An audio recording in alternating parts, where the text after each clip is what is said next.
segurança privada, eles têm acesso, como forças de segurança, sejam as polícias, sejam as forças de segurança privada dos stewards, em complementaridade. Porque os stewards não substituem a polícia. Mas diga-me onde é que esta... Está no regulamento de competições no artigo 18 e no artigo 20. As forças de segurança que lá se referem hoje têm que ser entendidas seja para as polícias, seja para as forças de segurança privada. E os stewards estão previstos, não há nenhuma lacuna no regulamento de competições.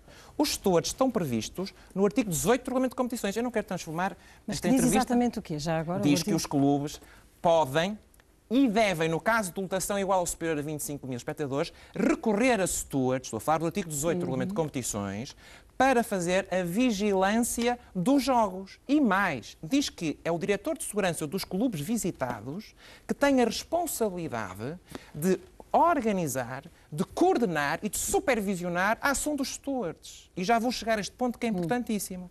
Ora, neste quadro, o que nós dissemos foi o seguinte: todas as funções estão previstas na lei e reconduzem-se a duas. Primeiro, uma função genérica de proteção e segurança de pessoas e bens nos recintos esportivos. Segundo, uma função específica primordial de proteção, segurança e controle do comportamento dos espectadores. E são estas funções que determinam que estas pessoas estejam no recinto para ter e desenvolver esta responsabilidade. Qual era a questão jurídica e todos vamos perceber isto? A questão do túnel. Antes não há disso, espectadores no túnel. Antes disso, espectadores, quem disse que os stewards eram espectadores não fomos nós.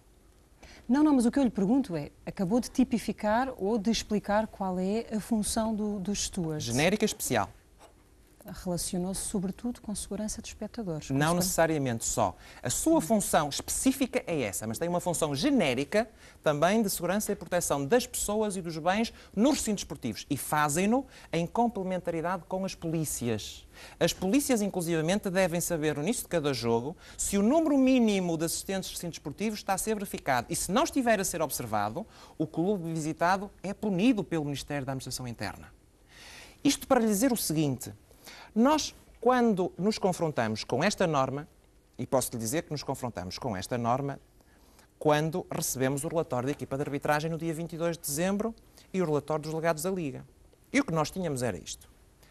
2 jogadores foram considerados expulsos por agressão a um assistente de recinto esportivo num determinado local.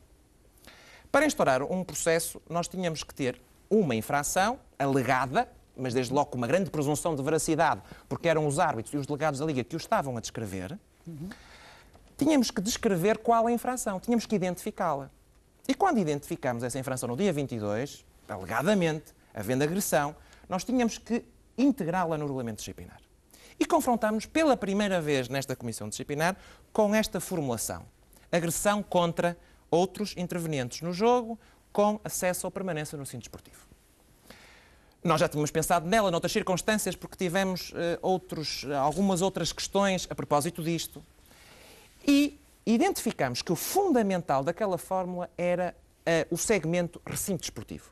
Isto é, nós tínhamos que identificar as pessoas que tinham acesso ao recinto e que, portanto, estavam no recinto a fazer algo, a saber, a desenvolver uma atividade. Vamos à definição de recinto desportivo. Justamente. O recinto desportivo tem 3 subespaços. O relevado, que se chama terreno de jogo, tecnicamente. As zonas interiores, reservadas, e as zonas exteriores, exatamente, e as zonas exteriores onde estão os espectadores. É aqui que está todo um conjunto de pessoas que têm a responsabilidade de exercer uma função, desenvolver uma atividade, de desempenhar um cargo no seio da competição. E para isso é que têm esta responsabilidade. Porquê é que nós, Ana Lourenço, e vou agora entrar nesse ponto, porque é a ligação necessária. Não é isso. Porque essa foi uma questão que eu não encontrei, que não consigo sustentar.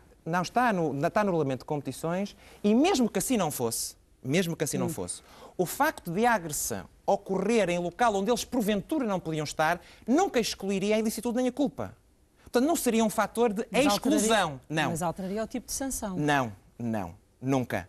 Daria era uma sanção ao clube visitado por eles estarem em local não legitimado. E dava uma multa por cada steward. Mas não é esse o caso, porque os stewards estão nos túneis, fazem em complementaridade com as forças policiais legitimamente as suas funções de segurança, depois de aprovado um plano de segurança no início do jogo com os delegados da Liga, com o diretor de operações da Liga e com as forças policiais. Não são nenhuns intrusos.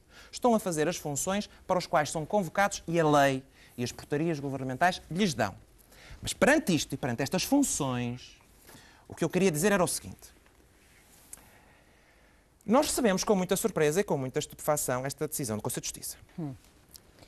É o nosso órgão de recurso. Como já lhe disse, temos uma taxa de sucesso elevadíssima, o que significa que o nosso trabalho é reconhecido por estes vários Conselhos de Justiça ao longo destes anos. E nós já passamos por 4 presidentes do Conselho de Justiça e eu ainda aqui estou e vou estar.